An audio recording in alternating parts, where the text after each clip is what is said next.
Hello, freak bitches. I am so high strung, and I do feel like I'm prone to I can't be walking around telling dads at my school to fuck off. Do you do that? I told one guy to go fuck. I go, you're a real fucking asshole. You know that? What happened? He was just he's a fucking dick to my son.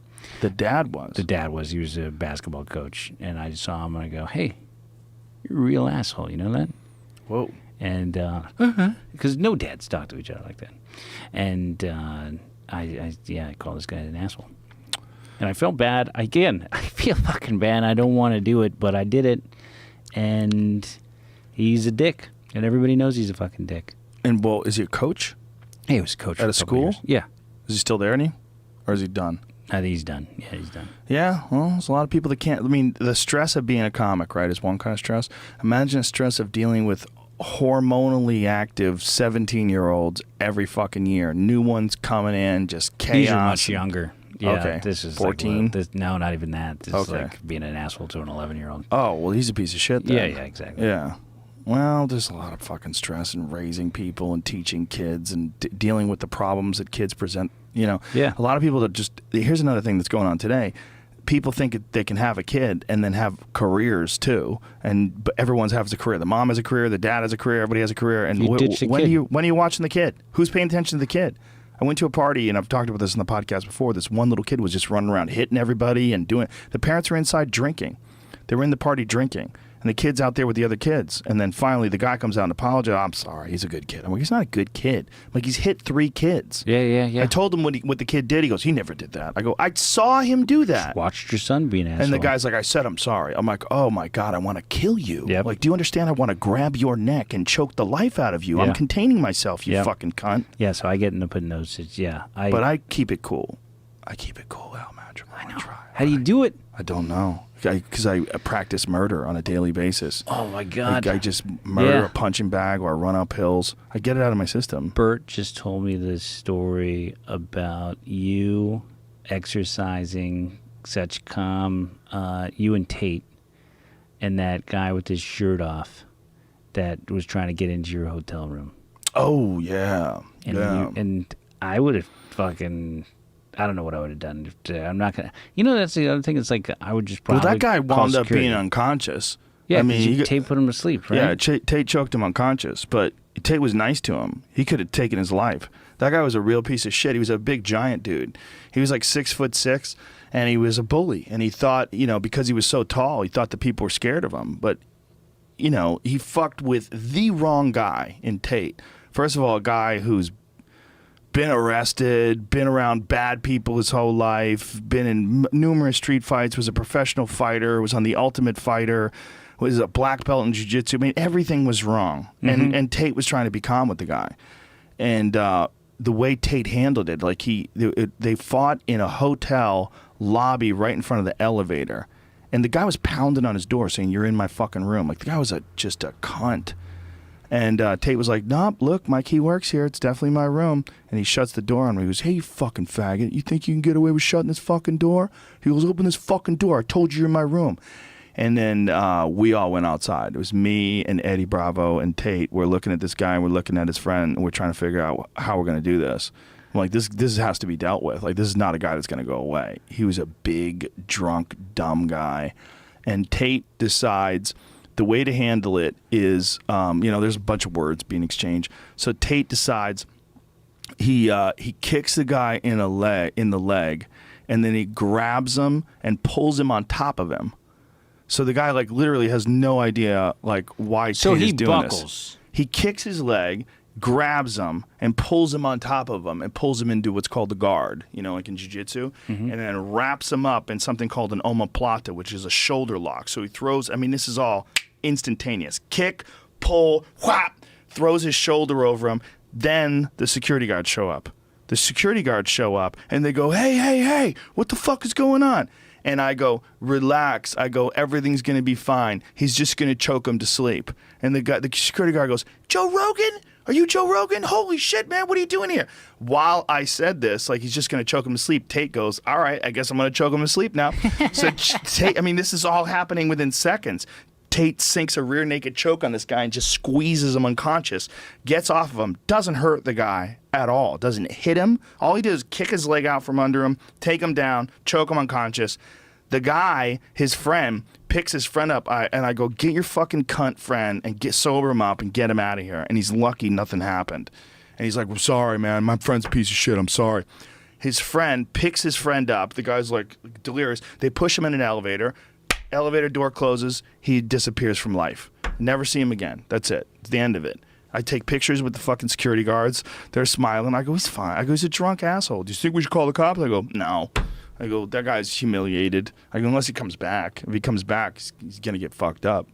But right now, everything's fine. Don't call the cops. Yeah. And so they're laughing, and everyone's laughing. We took a couple pictures together, went back in the room, went and got some dinner, and we were laughing. Yeah, but when that dad is in your face at the party, to exercise that calm is that's the thing that I struggle with. When Mike Costa is on stage, and I'm being completely honest, like this is how I feel. It's just something that takes over, and I can't help but say, hey, your son is hitting that guy. This is not cool. This is not okay. Yeah. Parents don't watch their kids, and then their kids are just complete assholes. Well, they go to parties and they drink, and they leave the kids outside. And these particular parents, they don't watch the kid ever. This is like what they're famous for, apparently, in their group. They just don't watch this kid. They don't want to be parents. They became parents in their 40s. They didn't really plan it out. I don't know if the parents get along. I don't know how, but the whole thing looks like a disaster. And the kid's a little monster. And they just they're not disciplining him, paying attention. And he literally went out and talked to the kid, and there was some commotion going on where people complaining about the kid hitting somebody. He talked to the kid, and then he high-fived him, and then the kid went back to doing it again. I mean, literally, he went back inside to drink. The kid went back outside again. So at the end of the night, when this guy apologized to me, the kid was doing it all night. I go, hey, man, your kid is really aggressive. And he's like, I'm sorry about the kid. I go, your kid is really aggressive. He goes, no, he's a good kid. I go, no, look, he hit 3 people. I saw him hit people. I saw him push a kid and call him a loser.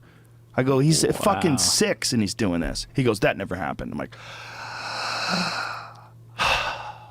I understand consequences. This is why I bite my tongue. I understand the actual consequences of smacking this guy in his fucking mouth, which is what I wanted to do. Yeah. Of course if there was no consequences to doing anything, and I didn't think of him as a person, I didn't think of him as a guy who just never raised a kid before, hasn't really thought about it well, has a big career, probably busy all the time, wife's busy all the time, just not doing a good job, raising a little monster.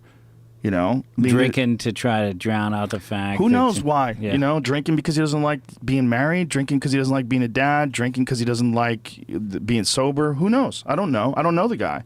But in that moment when he's looking at me and going, that never happened, the fucking sheer ignorance and incompetence and irresponsibility was just so infuriating, because I watch my kids I watch them, I talk to them, I communicate with them. I know I didn't have a good childhood, so for me it's important to be a good dad and to spend as much time as I can communicating with them, explaining shit, talking to them, treating them like I'm not just their dad, but also I'm their friend and I care about them. My wife is a first grade teacher, and she's becoming an educational therapist right now, and so I'm living with just the master at consequences. If you don't eat in our house or decide you don't like broccoli, nothing else is coming. Good. That fucking good. Kitchen is closed, and that's what people create monsters when they cater to them so much. That's okay. And that's where your kid only eats fucking rice. I have a friend and he keeps feeding his fucking kid sugar. This kid just eats nothing but sugar all day. He goes, he doesn't eat. I go, what do you mean he doesn't eat? He's always eating cookies. It's because he won't eat his food. I got to feed him something. I go, no, dude, you got to tell him you can't eat the cookies. You got food. You got actual food. This fucking kid is just eating nothing but candy. I mean, it's bananas. He's always got a soda in his hand, and he's 6. He's fucking 6, and he's drinking a full Coke. You go over the house, the kid has a root beer. We saw these kids. We were on a flight, and saw these 2 parents sit in first class and then come back and check. We didn't know what was going on. They put the kid in coach. They put 3 next to each other in coach. These motherfuckers. I know. Crazy, right? And then everybody else has to deal with their kid. They gave each of them iPads. Oh, my God. Right? And then the stewardess comes by, and she looks at these 3 kids and looks around for who they're with. And the one that How old are the kids? I'm telling you, 8 is the oldest one. 8, maybe 6, and 4, 3, just in a row. Oh, Jesus Christ. And the oldest one goes, 3 Sprites.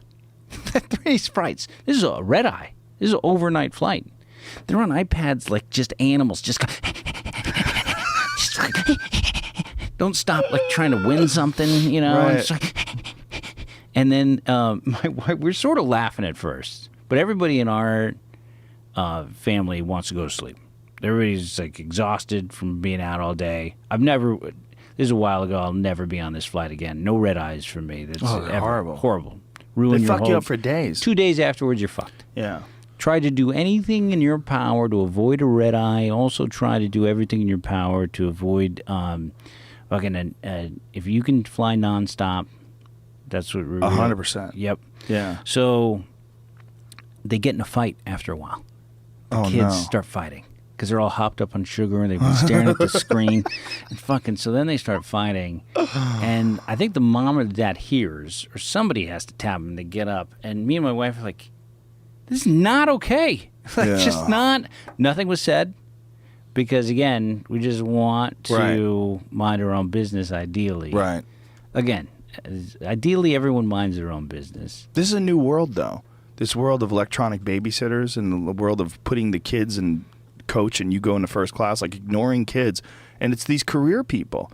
There's a lot of people that, look, their career requires all their time. They justify it by going, look, someone's got to make the money in this household so we can keep up this lifestyle. And so they're out there fucking grinding all day. Yeah. And then the kids are just, what do I do? Who's raising me? Full circle to my dad passing away is that every single weekend, and this is why I bought that FJ62 Land Cruiser, because every single weekend we went on a little family trip. And I looked at myself. And we'd go on family vacations and stuff, but the amount of time that my family really spent together, like a mom and a dad, like he would take us to Yosemite, he would take us up the coast to Mendocino, we'd go to Marin or Stinson Beach and all these places, even in Golden Gate Park, like he would just take us places, little adventures, you know? And so I feel like we need to, I get caught up in working because, just nonstop, and I got to take a step back and really spend as much time as I possibly can.